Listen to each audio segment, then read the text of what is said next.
Assalamualaikum warahmatullahi wabarakatuh. Selamat pagi semua. Apa kabarnya hari ini? Semoga kalian dalam keadaan baik-baik saja ya.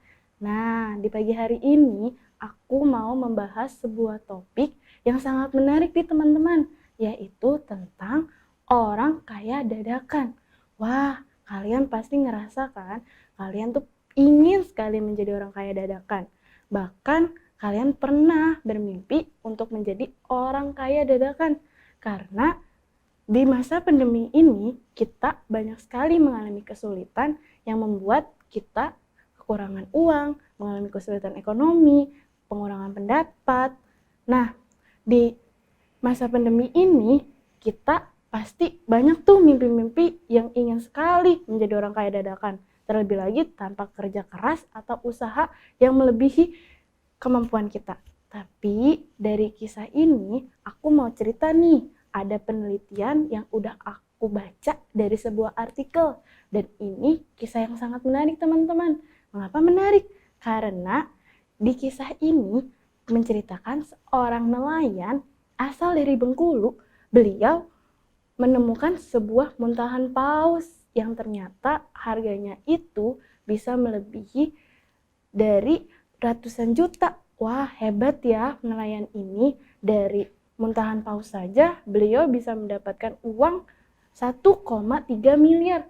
Terlebih lagi dari 1,3 miliar ini beliau masih punya 200 kilogram muntahan ikan paus. Wah, hebat banget ya beliau.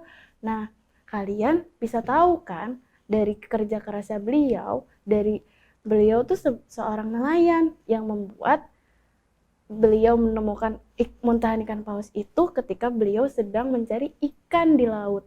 Wah, keren ya beliau. Tapi teman-teman tuh harus tahu, di balik beliau menjadi orang kaya dadakan yang tiba-tiba mendapatkan uang senilai 1,3 miliar, kalian tahu nggak sih, ternyata muntahan ikan paus itu bisa menjadi campuran kosmetik yang bagus teman-teman. Makanya ketika beliau menemukan muntahan ikan paus, beliau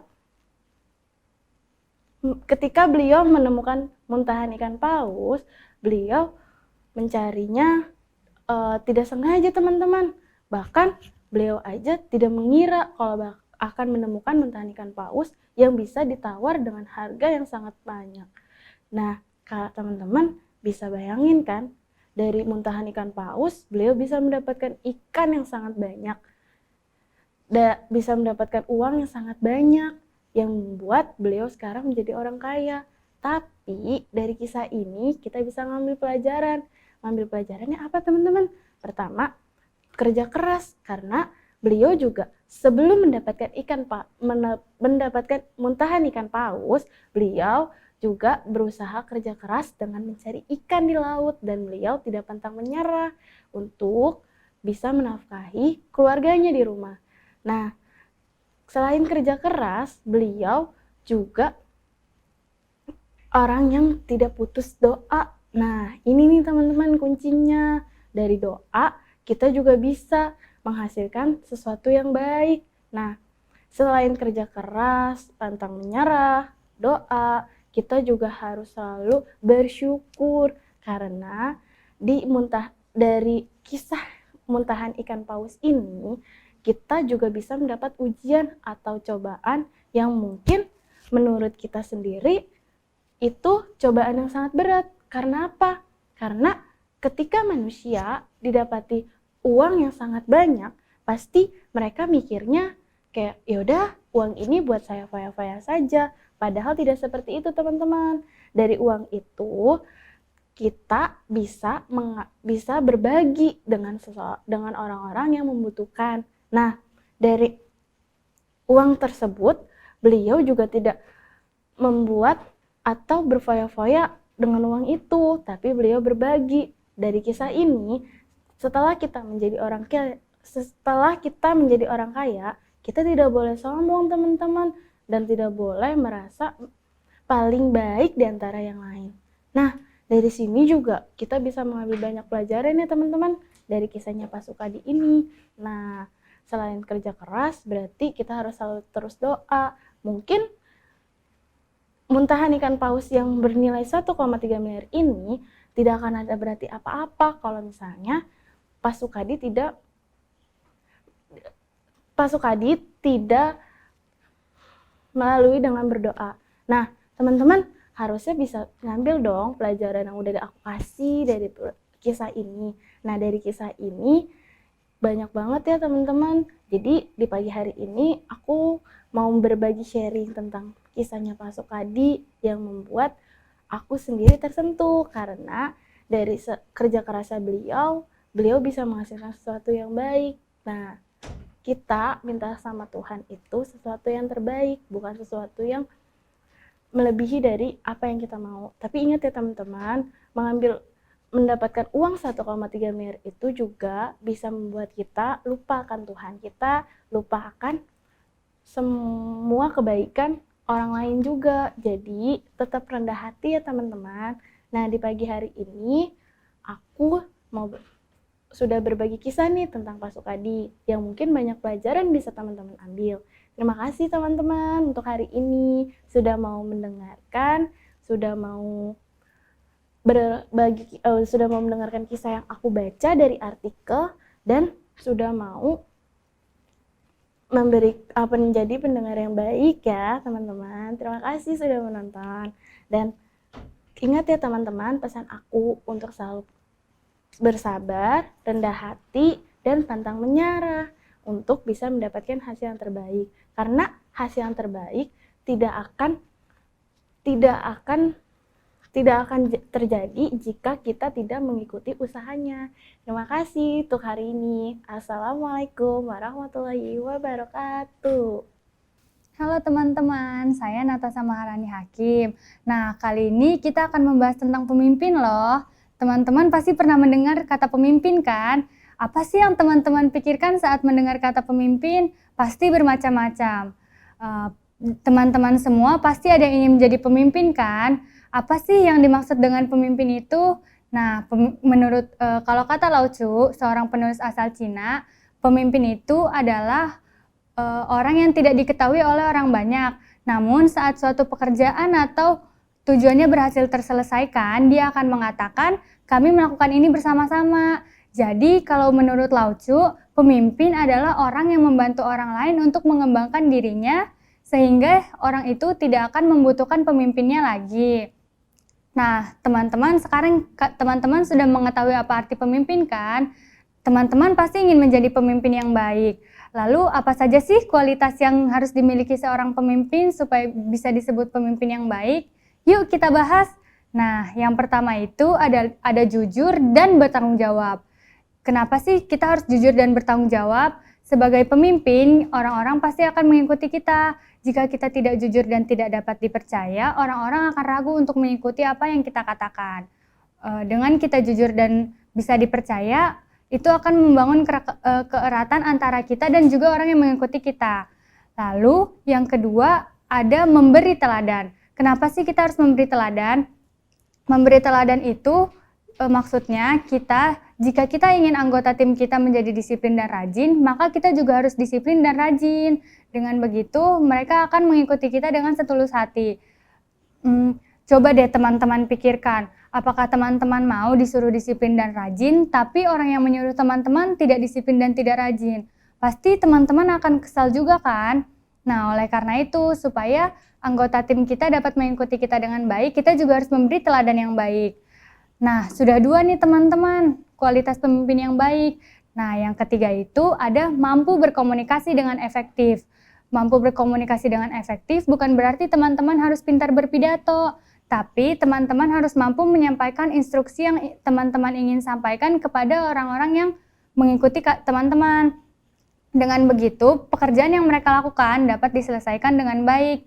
Jika mereka tidak mengerti apa yang teman-teman katakan, pekerjaan yang mereka lakukan tidak akan terselesaikan dengan baik. Lalu yang keempat itu ada percaya dengan orang lain. Nah, kalau kata Lao Tzu tadi kan, pemimpin itu membantu orang lain untuk mengembangkan dirinya. Dengan kita percaya kepada orang lain, orang itu akan melakukan pekerjaan yang kita berikan dengan senang hati, dengan percaya diri juga. Dengan begitu, pekerjaan akan terselesaikan dengan baik dan mereka akan terbiasa melakukannya sehingga mereka berkembang dengan baik juga. Nah, kualitas yang saya sebutkan tadi sudah ada 4 nih. Yuk kita bahas yang kelima. Yang kelima itu ada mau memberi dan meminta maaf. Kita sebagai manusia pasti tidak luput dari kesalahan. Dengan kita menyadari bahwa manusia tidak luput dari kesalahan, kita akan mampu memberi dan meminta maaf. Kita harus rela memberikan maaf kepada anggota tim yang melakukan kesalahan. Dengan kita memberikan maaf secara tidak langsung, kita juga memberikan motivasi kepada mereka untuk tidak melakukan kesalahan yang sama. Dengan begitu, mereka akan mampu mengerjakan pekerjaannya dengan baik. Nah, selain kita memberikan motivasi, kita juga memberikan emosi positif kepada mereka. Dengan emosi positif itu, mereka akan melakukan pekerjaan mereka dengan senang hati dan pekerjaannya akan terselesaikan dengan sangat baik. Lalu yang keenam itu ada tetap tenang sewaktu ada masalah. Karena kita pemimpin, kita pasti menjadi cerminan oleh orang-orang yang mengikuti kita. Dengan kita tetap tenang sewaktu ada masalah, orang yang kita pimpin juga akan ikut tenang. Jika kita panik, maka orang-orang yang kita pimpin juga akan panik. Kalau kita panik, pasti pekerjaan yang kita harusnya bisa selesaikan tidak akan terselesaikan dengan baik. Mungkin malah akan tambah kacau. Nah, sudah 6 nih, yuk kita bahas yang terakhir. Yang terakhir itu ada bertanggung jawab. Kita sebagai pemimpin harus menjadi pemimpin yang bertanggung jawab. Jika anggota tim kita melakukan kesalahan atau tim kita melakukan kesalahan atau bahkan mungkin tim kita mendapatkan kegagalan, kita harus bertanggung jawab, tidak boleh lepas tangan ataupun menyalahkan individu yang ada di dalam tim. Dengan kita menyalahkan atau melepaskan tanggung jawab, orang-orang yang kita pimpin akan kehilangan respek terhadap kita. Kita harus bertanggung jawab karena kita adalah orang yang memberikan instruksi kepada mereka. Mereka hanya mengikuti instruksi kita dan mengerjakan pekerjaannya. Jadi teman-teman harus mau bertanggung jawab ya jika mengalami kegagalan di dalam tim. Nah, sekarang teman-teman sudah tahu kan kualitas apa saja yang harus dimiliki oleh seorang pemimpin yang baik. Kelak, teman-teman jika ingin menjadi pemimpin, jadilah pemimpin yang baik ya. Karena pemimpin yang baik akan selalu disayangi oleh para pengikutnya. Nah, sekian pertemuan kita kali ini. Sampai jumpa lagi teman-teman. Halo semuanya, selamat siang. Hari ini aku, Fira Lesmi Nabila, bakal menyampaikan tentang materi belajar. Menurut kalian, arti belajar itu apa sih? Nah, kadang tuh orang selalu berpikir belajar. Ngapain sih belajar? Belajar itu kayak sesuatu hal yang harus baca buku, terus kebanyakan teori. Capek tau nggak baca buku kalau misalnya orang tuh ngomongnya kayak gitu.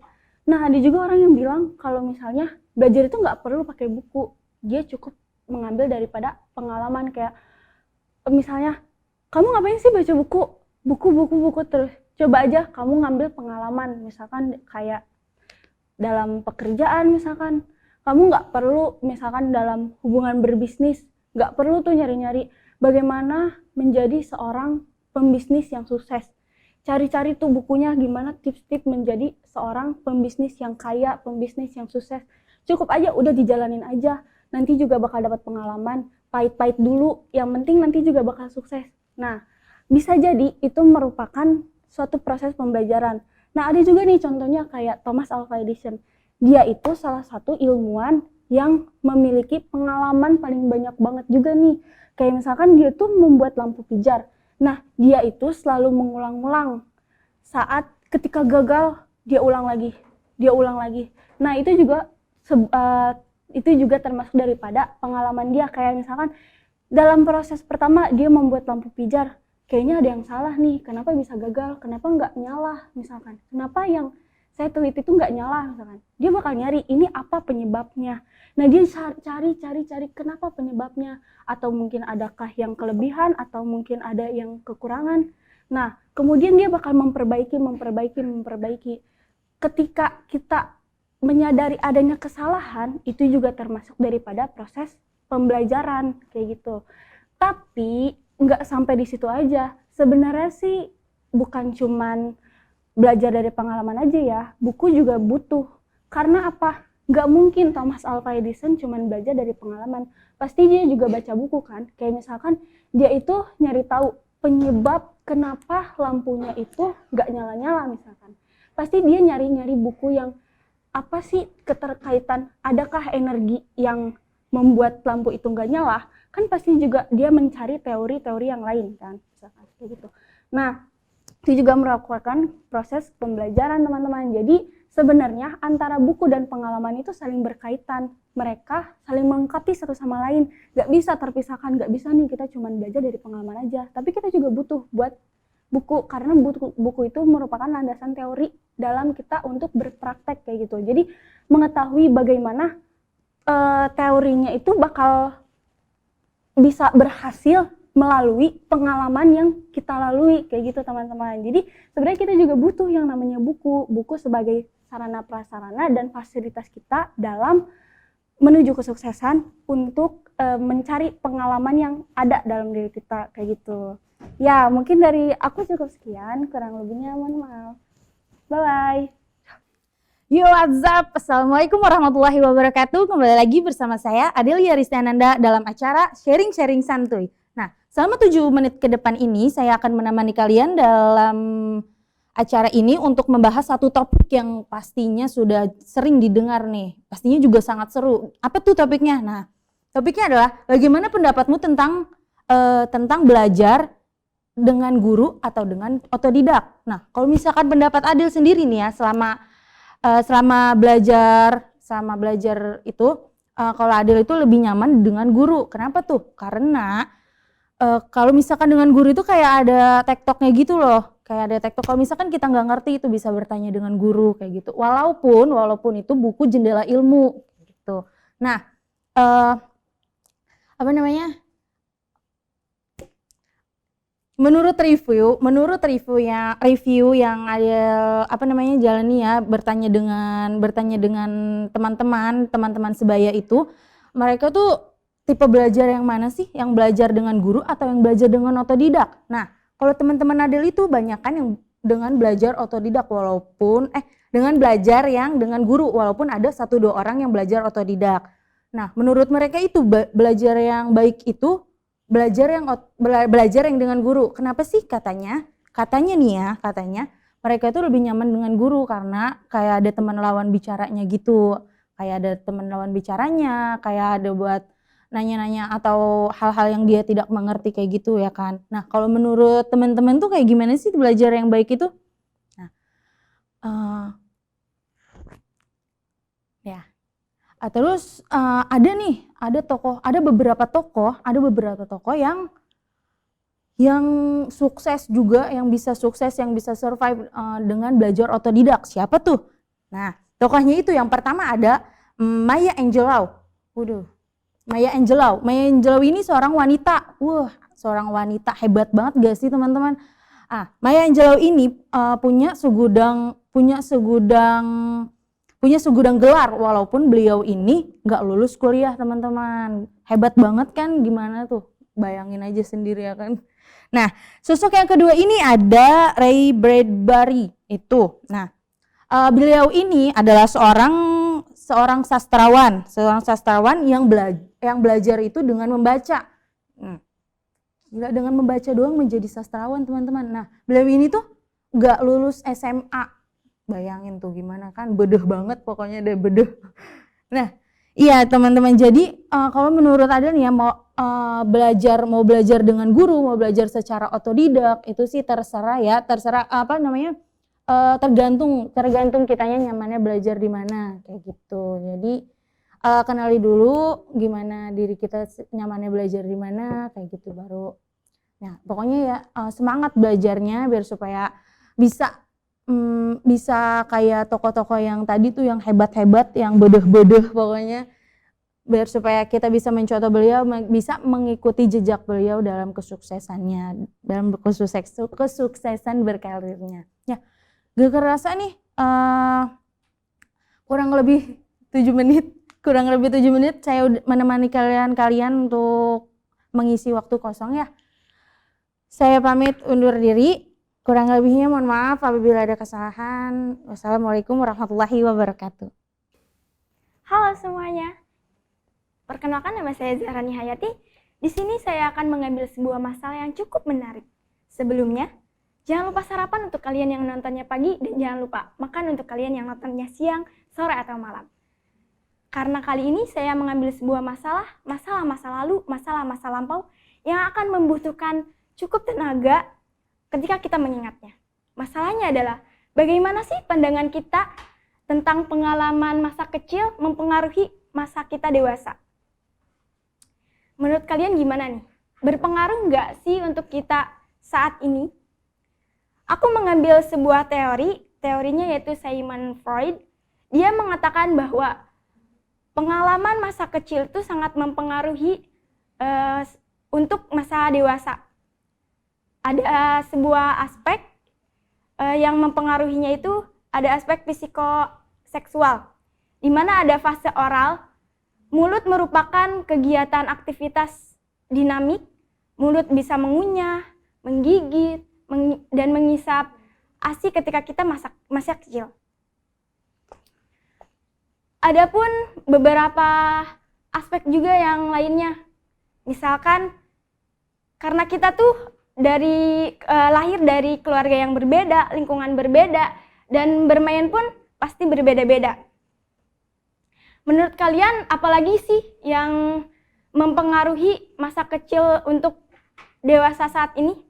Kalau menurut pendapat saya sih ya, bukan hanya kepribadian dari sifat dan perilaku, tapi dalam aspek kognitif, motorik, emosi sosial, dan bahasa. Karena ketika kita bermain, kita bereksplorasi, kita memiliki rasa ingin tahu yang tinggi, sehingga ketika dewasa, kita juga memiliki rasa ingin tahu yang tinggi ketika belajar. Dan kita berinteraksi dengan saudara, keluarga, sahabat, dan lain-lain. Kita menambah kosakata baru, bahasa baru, kalimat yang berbeda. Nah, itu mempengaruhi kita ketika dewasa. Kita juga masih menggunakan kalimat tersebut, kata-kata tersebut. Dan juga emosi sosial kita mempengaruhi karena kita mengetahui bagaimana sih perilaku yang kita lakukan itu dengan respon yang berbeda. Dan itu sih menurut saya. Pesan dari saya, buanglah atau ubahlah perilaku dan sikap kalian yang merugikan diri kalian sendiri. Tapi jangan mengubah diri kalian untuk menjadi orang lain, karena kalian berhak sukses menjadi diri kalian sendiri dan dengan cara kalian sendiri. Be yourself and believe in yourself. I know you can do it. Sekian dari saya. See you, bye-bye. Assalamualaikum warahmatullahi wabarakatuh. Saya dari Dinas Pendidikan Nasional. Saya Jilja Pareja selaku kepalanya. Selamat Hari Literasi Internasional. Pada kesempatan kali ini, saya akan menyampaikan poin-poin penting kepada hadirin semua, yaitu program kami dan refleksi diri mengenai hal ini. Badan Pusat Statistik mencatat bahwasannya 1,93 mengalami buta huruf. Maka dari itu, saya melakukan program-program yang akan direalisasikan pada bulan berikutnya, yaitu dengan menitik beratkan fokus 6 provinsi yang akan digalakkan untuk menumpaskan angka buta huruf di Indonesia. Dan sangat disayangkan sekali, dengan zaman modernisasi teknologi, ternyata tak dapat dipalingkan dan juga tak dapat dipercaya bahwasannya dengan kemajuan yang begitu pesat, dengan segala kemudahan yang diberikan oleh teknologi, ada beberapa saudara kita dari luar sana yang tidak mendapatkan pendidikan secara utuh. Dan sangat disayangkan, angka dari tahun ke tahun, angka buta huruf semakin meningkat. Dan itu membuat saya itu terpanggil ruhnya, semangatnya untuk melakukan perubahan. Dan saya juga di sini akan meningkatkan program minat baca yang akan direalisasikan melalui buku-buku yang telah saya siapkan. Kurang lebih ada 1 miliar unit buku yang akan disebarluaskan kepada penjuru Indonesia, khususnya di desa-desa yang minim dengan fasilitas itu. Saya di sini akan memberikan refleksi kepada para hadirin bahwasannya saya ini di sini memegang amanah ini, jabatan ini tidak akan selamanya. Maka saya berharap dan bermimpi pendidikan di Indonesia dalam memperingati 100 tahun kemerdekaan Indonesia, yaitu generasi emas pada tahun 2045. Saya bermimpi bahwasannya itu adalah generasi unggul yang akan terus berkobar selamanya di negeri ini. Dan saya bermimpi hal itu akan terjadi. Dan siapa yang akan melanjutkan estafeta kepemimpinan ini? Yaitu para hadirin semua selaku generasi emas tahun 45. Maka mimpi adalah sangat penting bagi kita semua. Karena mimpi ialah energi untuk menghidupkan harapan. Segitu yang dapat saya sampaikan. Mohon maaf apabila ada kekurangan dan kesalahan. Terima kasih atas perhatiannya. Izin undur diri. Wassalamualaikum warahmatullahi wabarakatuh. Assalamualaikum warahmatullahi wabarakatuh. Saya Yuninko Natanegara Edi Putra, selaku pimpinan dari Bright Light Foundation, ingin memberikan informasi kepada Bapak Ibu tentang kemiskinan. Kemiskinan merupakan masalah yang sudah ada dari lama, namun belum bisa terselesaikan.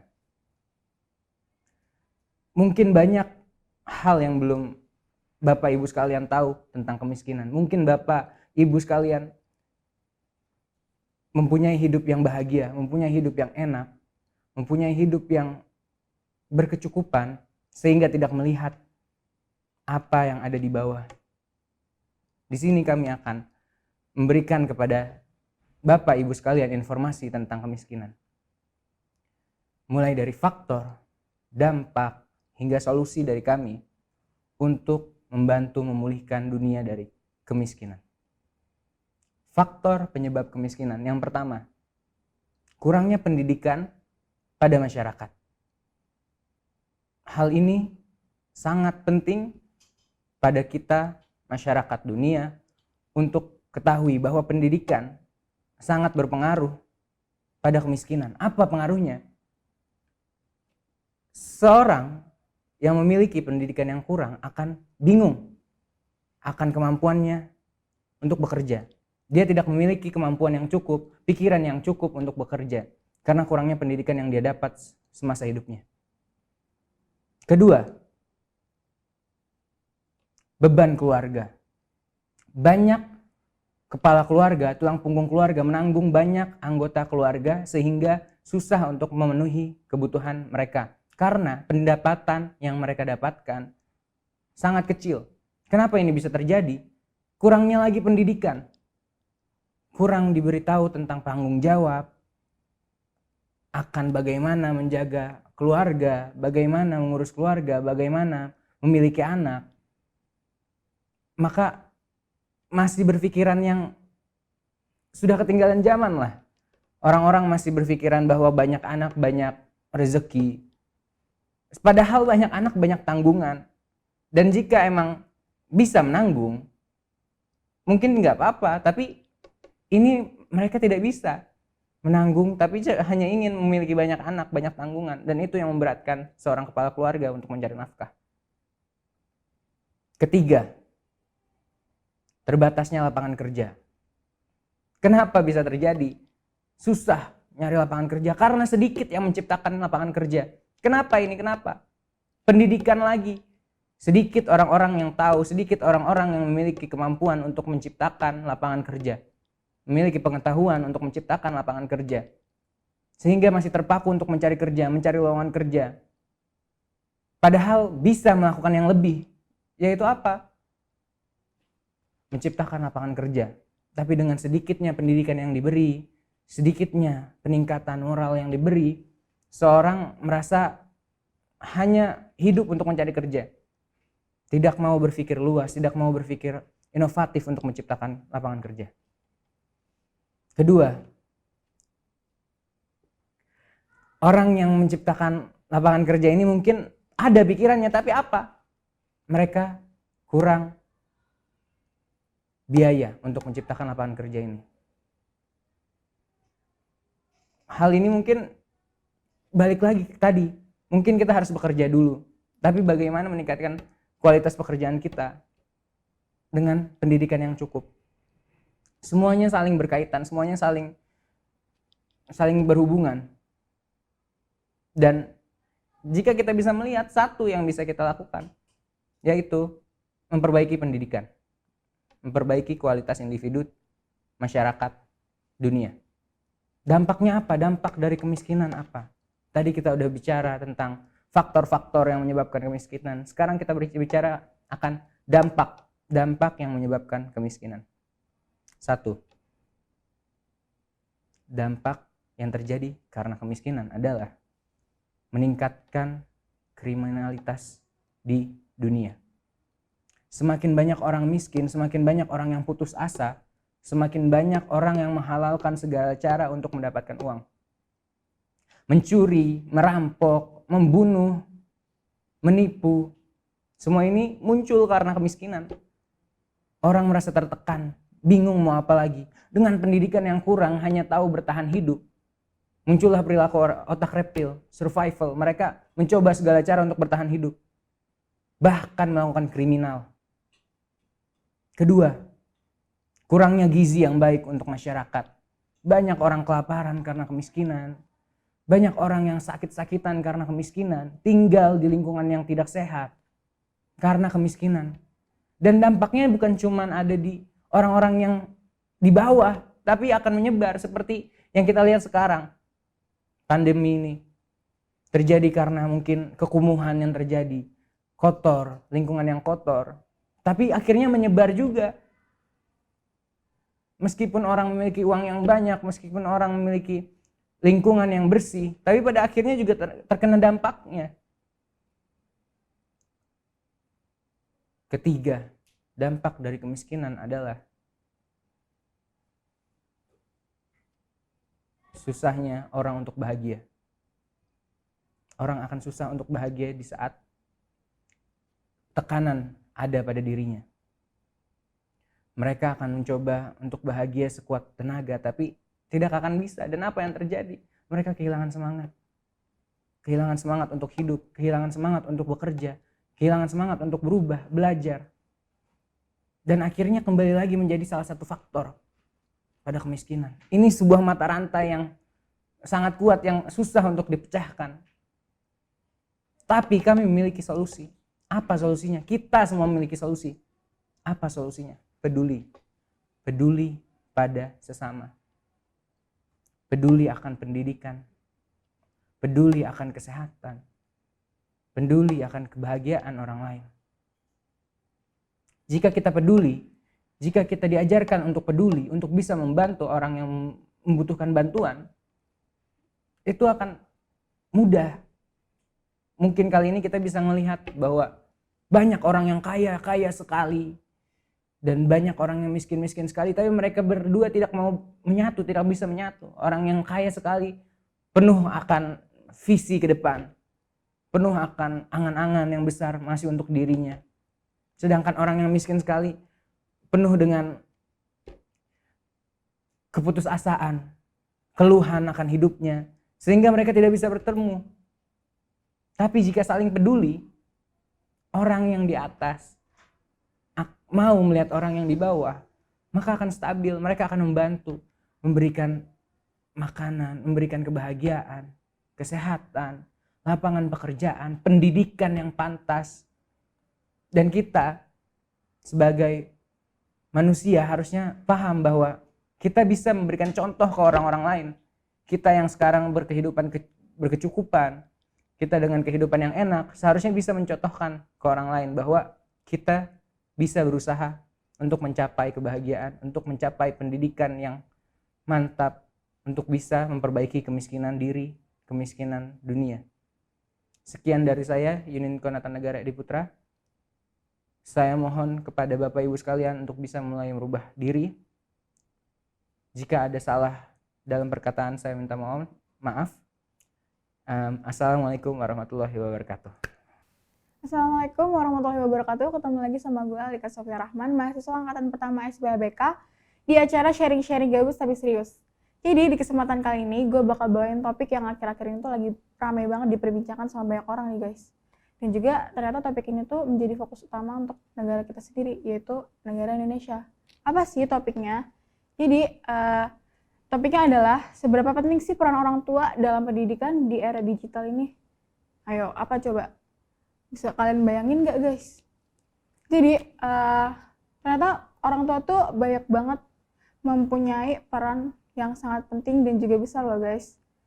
Contohnya adalah mereka harus memastikan nih anak-anak mereka tuh belajar dengan aman, nyaman, dan juga mereka harus aktif berperan langsung memantau proses belajar anak melalui media digital. Apalagi di situasi yang kayak gini nih, di situasi pandemi COVID-19 ini, pembelajaran kan banyak banget yang dirubah melalui online kan. Jadi ternyata itu tuh menjadi tantangan juga buat mereka guys. Dan mereka juga memiliki keterbatasan waktu, apalagi yang orang tuanya bekerja. Mereka juga harus pintar-pintar ngatur waktunya nih untuk anak-anak mereka, untuk pekerjaan mereka gitu kan. Orang tua tuh perlu memahami teknologi juga. Teknologi zaman sekarang kan semakin maju kan, apalagi pembelajarannya secara online. Dan itu juga termasuk ke dalam bagian teknologi kan. Itu juga menjadi fokus yang ternyata sulit banget untuk orang tua, apalagi yang orang tuanya nggak bisa ngikutin perkembangan zaman. Itu juga menjadi tantangan yang sangat-sangat besar untuk orang tua guys. Jadi gue punya kata-kata mutiara yang menurut gue nih bagus banget nih buat kalian semua, buat kita-kita nih. Orang tua itu bagaikan pelita penerang hidup, ibarat lilin menerangi setiap jalan, setiap sudut jalan, dan yang menjadi motivasi semangat untuk kita tetap terus melangkah maju. Jadi seberat apapun rintangannya, kalau kalian misalkan pusing banget nih ngadepin belajar online, kalian gak ngerti sama materi-materinya, kalian kurang paham, ya udah kalian jalanin aja. Kalian ingat orang tua kalian kerja susah payah untuk kalian sendiri, dan ya udah lakuin. Sekian dari gue, kurang dan lebihnya mohon maaf. Ketemu lagi di sharing-sharing selanjutnya. Wassalamualaikum warahmatullahi wabarakatuh. Assalamualaikum warahmatullahi wabarakatuh. Halo teman-teman, saya Siti Rubiah. Kali ini saya akan mengajak teman-teman untuk berpikir nih tentang pertanyaan. Jika teman-teman dihadapkan dengan dua pilihan, yaitu pilihan hidup di kota atau hidup di desa, teman-teman lebih memilih hidup di mana? Mungkin teman-teman sudah memiliki jawaban masing-masing dengan alasan masing-masing. Dan juga kali ini saya sudah melakukan penelitian kecil-kecilan dengan mewawancarai teman-teman yang saya waktu sekolah dulu, dan banyak dari mereka itu memilih hidup di kota dengan alasan fasilitas yang memadai, transportasi mudah dicapai, terus banyaknya lapangan pekerjaan, dan juga gaya hidup dan pola pikir orang kota itu lebih modern daripada orang desa. Tetapi tidak semuanya itu memilih hidup di kota, karena ada juga yang memilih hidup di desa dengan alasan bahan pangan mudah tercapai, mudah digapai, dan harganya itu lebih relatif murah. Dan juga ada yang berpendapat bahwa rasa kekeluargaan antara saudara, tetangga, teman, sahabat itu lebih terasa dan lebih dijunjung tinggi. Tetapi menurut saya semua itu kembali kepada diri kita masing-masing dan pola pikir kita masing-masing. Walaupun kita hidup di kota, semuanya difasilitasi, mudah digapai, tetapi kalau kita itu tidak bisa bersyukur atas hidup yang kita dapat, kita itu tidak akan merasakan kebahagiaan dalam hidup kita. Dan juga walaupun kita hidup di desa, tapi kita bisa mensyukurinya, merasa tercukupi, kita itu akan bisa merasakan lebih bahagia hidup.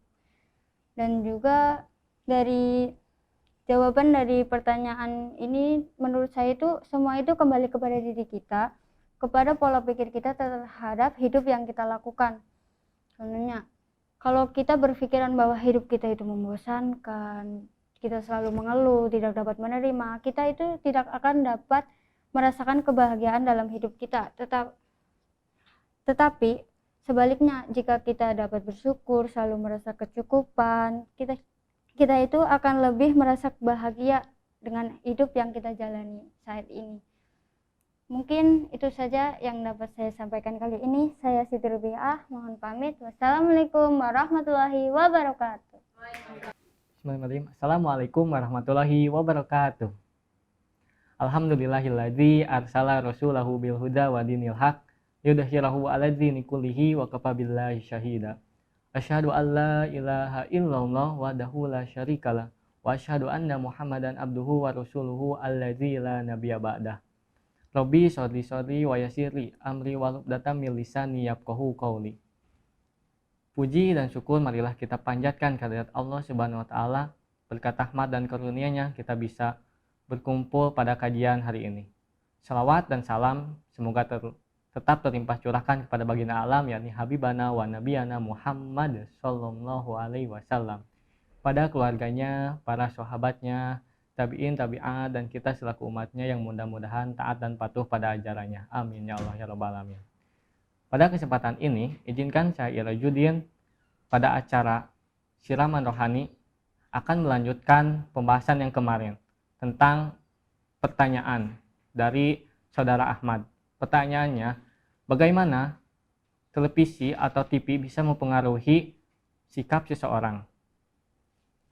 Baik, akan saya jawab. Jadi, media massa atau TV, televisi dapat mempengaruhi tergantung apa yang disampaikan oleh media massa tersebut dan bisa berdampak positif ataupun berdampak negatif. Contohnya apa? Coba kita lihat berita hari ini, yakni COVID. Misalkan seseorang positif COVID, jadi itu bisa merubah sikap kita. Jadi kita lebih takut, lebih menjauhi yang terkena dampak positif COVID itu. Dan dibandingkan, coba kita misalkan di TV atau televisi itu diganti dengan berita yang positif. Salah satunya misalkan dampak positif COVID di Indonesia telah hilang atau menurun. Jadi ini bisa merubah perilaku seseorang, jadi yang tadinya menimbulkan ketakutan, kegelisahan, atau saling tuduh-menuduh menjadi lebih baik dengan cara kita bersama-sama bangkit dari keterpurukan dan bisa memperbaiki perekonomian di Indonesia. Menurut pendapat Steve McCovey, ada tiga dampak datangnya media massa. Apa saja itu, hadirin rahimakumullah? Jadi dampak yang pertama ada efek kognitif. Efek ini lebih ke bagaimana cara kita berpikir, menilai, atau informasi. Yang tadi mengolah, jika informasi atau film itu baik, maka kita juga akan baik. Sebaliknya, jika informasi yang kita terima atau kita melihat film-film yang tidak sesuai dengan norma hukum, sebaliknya akan menimbulkan dampak negatif. Salah satunya, banyak contoh film atau berita-berita yang baik yang kita bisa ambil hikmahnya. Efek yang kedua yaitu ada efek afektif. Apa itu efek afektif? Hadirin rahimakumullah. Efek afektif ini lebih ke emosi positif, emosi kita atau nilai moral kita. Bagaimana kita misalkan melihat sesuatu informasi atau film kejadian atau pada film tersebut di mana kita bisa menilai bagaimana sikap gembira, kegembiraan, kemarahan, kesedihan. Coba bayangkan pemirsa, kalau kita keterusan menonton film yang kesedihan, itu juga bisa berdampak pada perilaku kita yang bisa merubahnya. Kita misalkan lebih suka sedih atau marah, misalkan yang kalau melihat marah suka marah. Dan kalau kita ubah mindset mereka lebih ke grow mindset, itu lebih ke misalkan kegembiraan atau menciptakan hal yang positif gitu. Dan efek selanjutnya yang ketiga adalah efek behavioristik. Apa itu efek behavior? Yaitu efek yang lebih ke perilaku kita, tindakan kita. Misalkan setelah kita menonton televisi atau film pada cara tersebut, kita bisa misalkan ada yang meniru, kita bisa misalkan perilaku baik harus kita terapkan dan contoh di kehidupan kita sendiri. Sebaliknya, jika tontonan itu berdampak negatif, kita sebagai orang tua atau anak-anak atau teman, kita harus bisa menyaringnya atau memilah-milih mana yang baik dan mana yang buruk. Karena apa? Karena itu bisa menentukan karakter kita, keseringan menonton film. Selanjutnya, Stanley Hale juga mengatakan bahwa fase remaja ini adalah fase yang berat. Kita selaku anak muda atau hadirin rahimakumullah, kita harus bisa merubah tantangan ini. Tantangan di masa, apalagi di masa sekarang ini, di mana politik, ekonomi, pendidikan sedang menurun. Kita harus bisa merubahnya. Misalkan jangan terus menonton TV atau media yang menyebarkan informasi yang buruk, yang negatif ataupun hoax. Itu tugas kita yang pertama, yaitu dengan tidak begitu mudah percaya pada informasi yang ditayangkan di televisi atau menirukan adegan-adegan di film. Selanjutnya, Allah Subhanahu wa taala juga berfirman dalam Quran surat Ar-Ra'd yang bunyinya, sesungguhnya Allah tidak akan merubah suatu kaum apabila suatu kaum itu merubah dirinya sendiri. Perlu kita sadari dan pahami pentingnya kita untuk merubah karakter atau sikap yang ada pada diri kita. Jadi sesuai dengan niat, innama amalu binniyat. Maka dari itu, hadirin rahimakumullah, saya mengajak untuk kita agar memperbaiki akhlak kita. Mungkin sekian yang bisa saya sampaikan. Mohon maaf apabila ada kesalahan mutlak datang dari saya pribadi, dan kebenaran hanya milik Allah Subhanahu wa taala. Wabillahi taufiq wal hidayah. Wassalamualaikum warahmatullahi wabarakatuh. Selamat pagi pemirsa. Kembali bersama saya Anissa Nurul Sobah dengan menyajikan sekilas informasi tentang penindustrian di sekitar lingkungan masyarakat. Berada di daerah perkotaan, pastinya sudah tidak asing lagi dengan banyaknya pembangunan industri dan bangunan pencakar langit yang bernilai komersil. Tapi, pernahkah Anda memikirkan respon seperti apa yang ditunjukkan masyarakat tentang pembangunan perindustrian di sekitarnya? Saat ini, daerah-daerah perkampungan menjadi salah satu sasaran empuk para pendiri pembangunan industri, di mana mereka akan mendapatkan lahan tanah dengan harga yang murah, sumber daya alam yang mudah untuk didapatkan, dan dapat memanfaatkan masyarakat sekitar untuk dijadikan sebagai pekerja dengan gaji yang minimalis. Tidak dapat dipungkiri bahwa masyarakat menerima begitu banyak kerugian atas tercemarnya lingkungan, bising, serta hilangnya hak paten dengan nominal yang sangat minimalis. hanya 10% keuntungan yang didapatkan masyarakat, yaitu berkurangnya jumlah pengangguran di suatu daerah. Hal ini sangatlah mengkhawatirkan untuk kenyamanan, kesehatan, serta ekonomi masyarakat. Berdasarkan beberapa laporan yang telah saya rangkum, begitu banyak harapan warga kepada para pendiri pembangunan industri untuk lebih memperhatikan keadaan masyarakat serta pemberdayaan sumber daya manusianya. Pemerataan pembangunan memanglah penting demi kemajuan suatu negara, tetapi memperhatikan keadaan masyarakat juga tidak kalah penting demi keberlangsungan masyarakat. Baik, sekian laporan yang dapat saya sampaikan. Terima kasih atas perhatiannya dan sampai jumpa. Assalamualaikum warahmatullahi wabarakatuh. Saya Siti Nur Latifah sebagai pembawa acara hari ini yang akan membawakan sebuah topik yang sangat menarik. Saya mengutip kata-kata Bu Susi Pujiastuti. Orang yang meraih kesuksesan tidak selalu orang yang pintar, tapi orang yang selalu meraih kesuksesan adalah orang yang gigih dan pantang menyerah.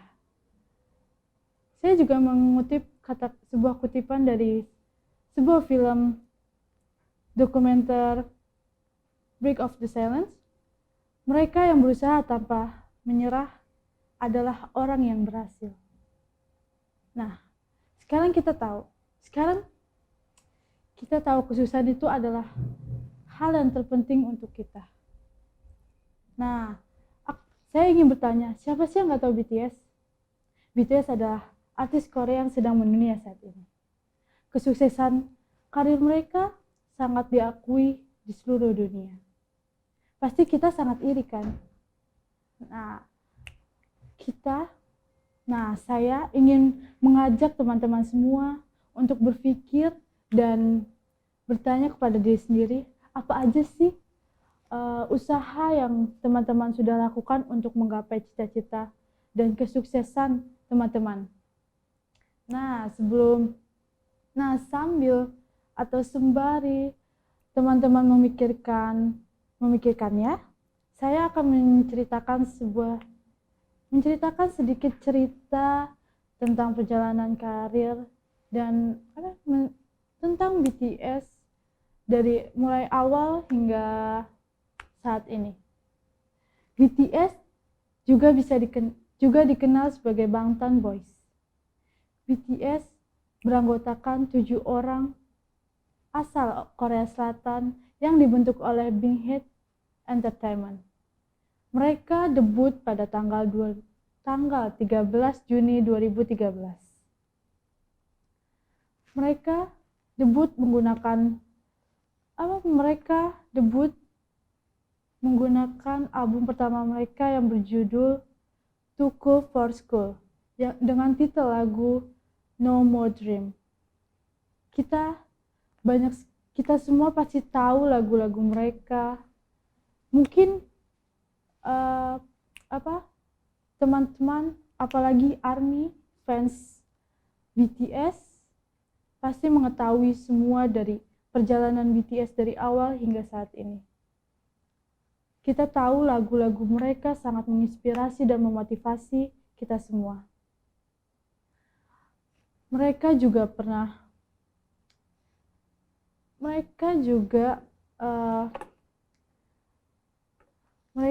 melakukan proyek stadium tour yang awal konser pertama mereka dengan 200 penonton dan itu dengan gratis.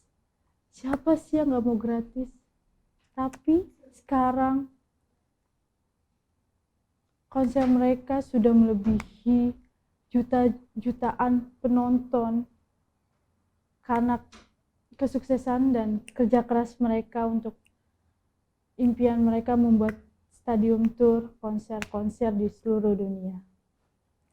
Mereka juga menghadiri dan membacakan pidato di PBB ke-74 dengan yang bertemakan Love Yourself, tentang lagu mereka yang mereka buat sendiri untuk menginspirasi dan memberikan motivasi kepada teman-teman anak-anak muda sekarang untuk lebih mencintai diri mereka sendiri. mereka juga sekarang mereka memiliki impian untuk memasuki nomor 1 Billboard 100 dan juga memasuki nominasi Grammys. Dan sekarang tahun 2020 menjadi tahun bersejarah bagi mereka karena mereka berhasil masuk dan mewujudkan semua impian dan hasil kerja keras mereka selama ini. Kita bisa belajar dari BTS. Kerja keras tidak ada yang kesuksesan, tidak ada proses yang gampang. Perlu kerja keras yang banyak dan kuat untuk menghadapi segala rintangan dan juga hinaan dari haters ataupun orang-orang di sekeliling kita. Kesimpulan saya dari cerita ini dan topik hari ini, kerja keras adalah kunci utama kesuksesan dan keberhasilan.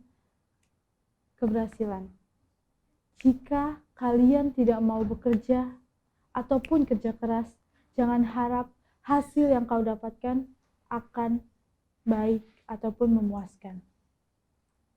Tidak ada kata terlambat untuk terus berjuang dalam hidup ini. Yang ada hanyalah penyesalan jika kalian tidak melakukan apapun dan berdiam diri. Saya, Siti Nur Latifah, terima kasih sudah mendengarkan topik saya hari ini dan pembawaan topik acara hari ini. Wassalamualaikum warahmatullahi wabarakatuh. Selamat pagi teman-teman, saya Afifah Novia Rahmadani ingin menyajikan informasi tentang banjir di Jakarta pada tanggal 1 Januari 2020. Banjir sudah menjadi langganan setiap tahunnya di ibu kota. Banjir di Jakarta pada tanggal 1 Januari 2020 merupakan curah tertinggi sejak 1996. Ternyata banjir kemarin bukan banjir kiriman atau banjir besar. Ternyata mempunyai dua faktor, yaitu penyempitan sungai dan buruknya Dirnais. Menurut teman-teman, coba kita tinggal di daerah rawan banjir, apa kita nyaman? Tentu tidak kan? Ayo teman-teman, kita dukung pemerintah agar masyarakat sadar tentang pentingnya membuang sampah pada tempatnya. Coba bayangkan teman-teman, kita membuang sampah ke kali satu kali dan diikuti 10 juta orang yang melakukan hal yang sama.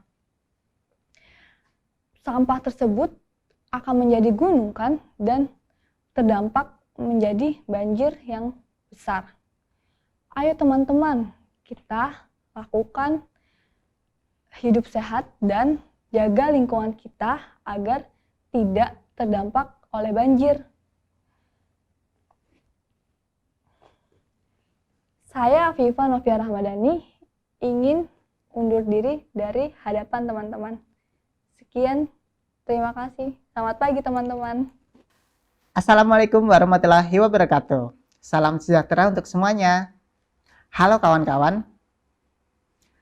Wahai anak Indonesia, jika engkau mencintai Indonesia, maka engkau harus mencintai segala apa yang ada di dalamnya. Mencintai warganya dan mencintai produk-produk yang mereka buat. Dengan begitu, engkau adalah salah satu pahlawan yang mensejahterakan rakyat Indonesia. Hari ini saya akan berbicara tentang mengapa sih orang Indonesia lebih suka produk luar dibanding dengan produk lokal. Tujuannya adalah agar orang-orang Indonesia terbuka matanya, batinnya, juga nuraninya untuk mencintai produk-produk dari dalam negeri. Berdasarkan dari Kementerian UKM, bahwa sebagian besar orang-orang Indonesia itu lebih menyukai produk dari luar negeri dibanding dalam negeri. Sungguh sangat memprihatinkan. Sementara globalisasi ekonomi itu juga ada dampak positif dan juga dampak negatifnya.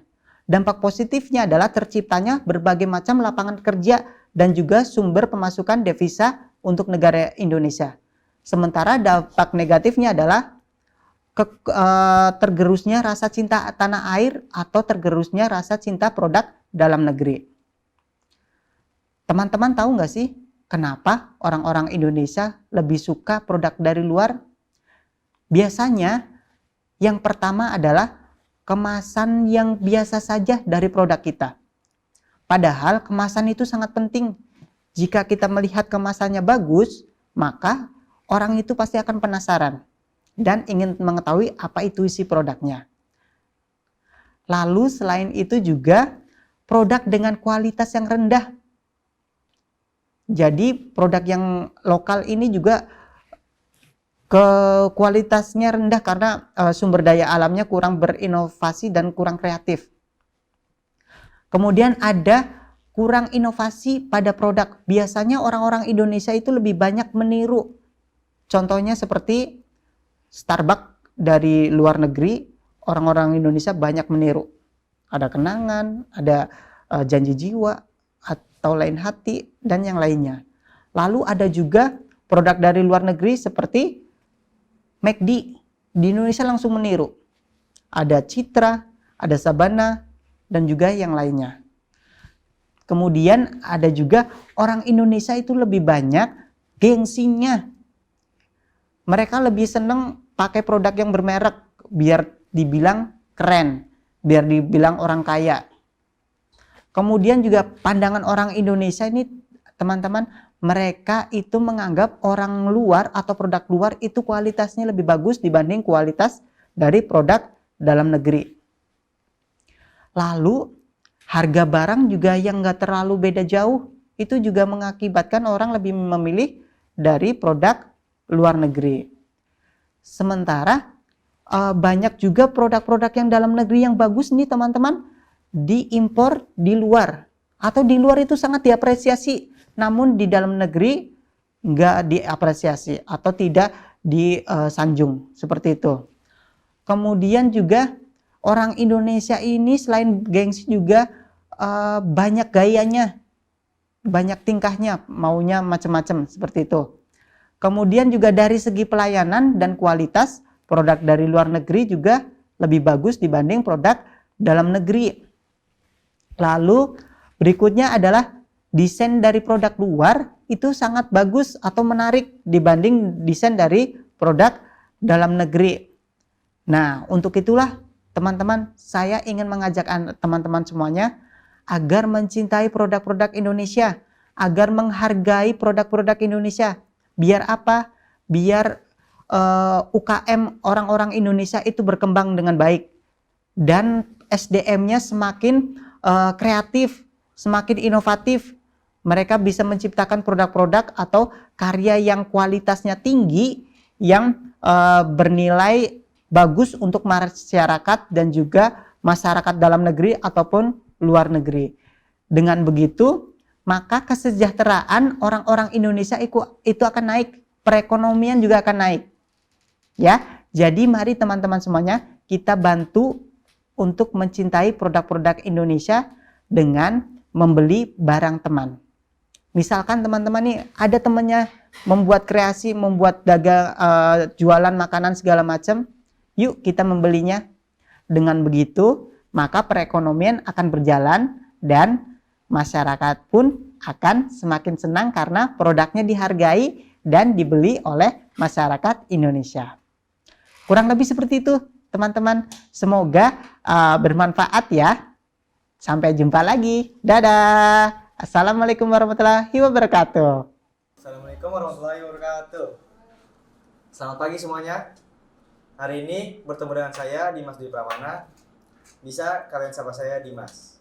Oke, di siang hari ini kita akan membahas tentang pandangan kenapa masyarakat Indonesia lebih suka membeli produksi asing ketimbang membeli produksi lokal. Oke. Yang pertama, di masyarakat kita ini masih menganut stereotip-stereotip masyarakat luas, yang artinya mereka masih memikirkan segala omongan orang banyak. Kayak contohnya gaya pakaian, orang ngomong ini lagi keren nih, ini lagi trending. Nah, seseorang tuh pasti akan terdorong untuk mengikuti omongan orang banyak tadi. Kemudian dari kebiasaan kita juga. Nah, kebiasaan kita ini kan pengen kelihatan mewah, pengen kelihatan keren, pengen kelihatan cantik, ganteng, segala macam. Itu juga mendorong ke arah tadi alasan nih kenapa masyarakat kita lebih senang membeli barang asing. Kembali ke tadi stereotip. Nah, kenapa penyebabnya itu bisa stereotip? Karena menurut penilaian orang itu dilihat keren sama orang, dinilai keren sama orang itu penting. Jadi mereka berpikir kalau kita ikutin omongan orang banyak, kita ikutin gaya orang banyak, kita ikutin stereotip masyarakat sekitar, kalau penampilan keren tuh begini, penampilan cantik tuh begini, itu yang mendorong seseorang untuk membeli barang-barang yang konotasinya keren dan cantik itu. Dan biasanya dari mana mereka dapatkan itu? Biasanya di sosial media atau di lingkungan sekitar tuh mereka biasanya akan dikoneksikan dengan barang dari ini bagus loh, barang dari sini keren loh, barang dari sini cantik loh. Nah, dari situlah mereka terdorong untuk membeli barang produksi asing. Kenapa? Karena mereka pikir, wah keren dari luar negeri, bahan-bahannya bagus. Padahal kalau masyarakat kita mau teliti lagi, mau cari lagi, barang-barang yang diciptakan di luar negeri itu bahan-bahannya juga dari negara kita. Nah, jadi sama aja kayak kita menjual bahan kita ke dia, terus kita beli lagi.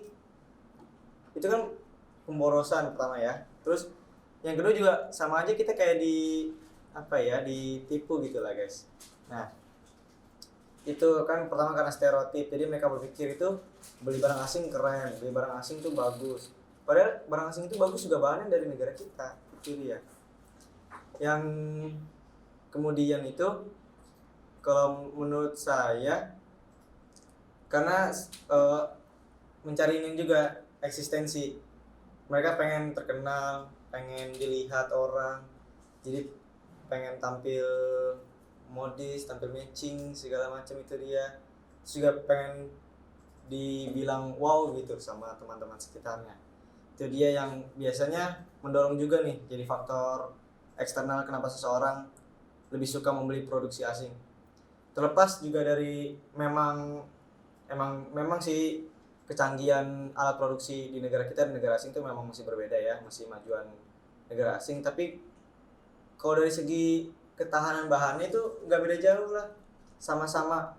Soalnya mereka juga bahan dari kita supply ke mereka, mereka produksi, mereka jual lagi ke kita gitu. Jadi sama aja bahannya dari kita juga. Sebenarnya kita cuma membeli produksi kita, cuma pakai label orang gitu. Nah itu menurut saya 2 poin itu sih yang sangat berpengaruh. Yang pertama stereotip orang banyak tentang tampil keren itu begini, tampil modis itu begini, tampil cantik begini, tampil ganteng begini.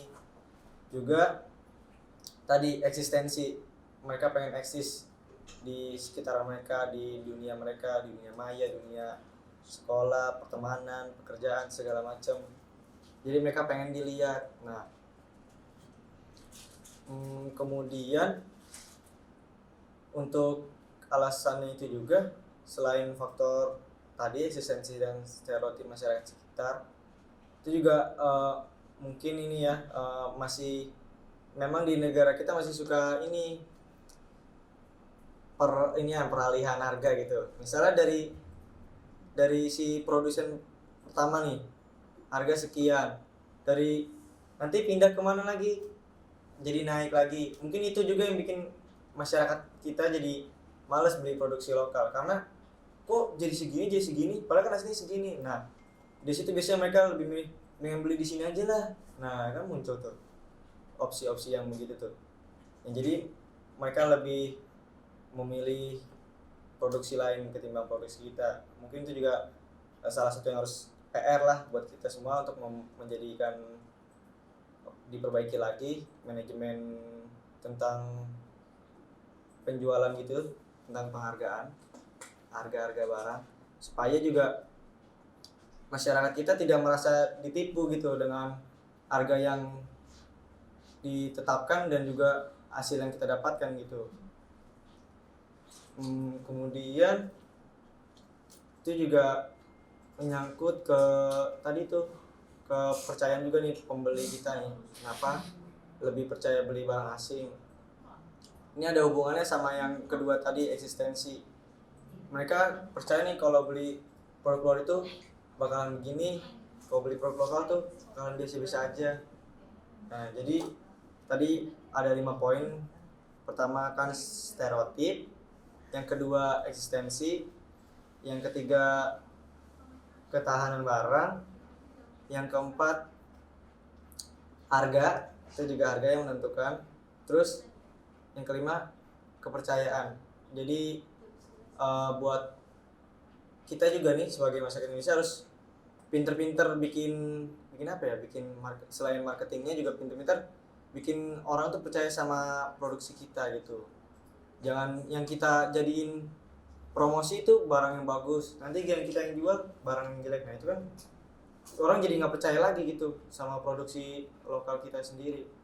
Jadi kita harus trust, harus jujur gitu ya. Mungkin itu saja pandangan saya, hal-hal yang menjadi alasan mengapa masyarakat kita lebih suka membeli produksi asing. Kurang lebihnya dari saya mohon maaf. Assalamualaikum warahmatullahi wabarakatuh.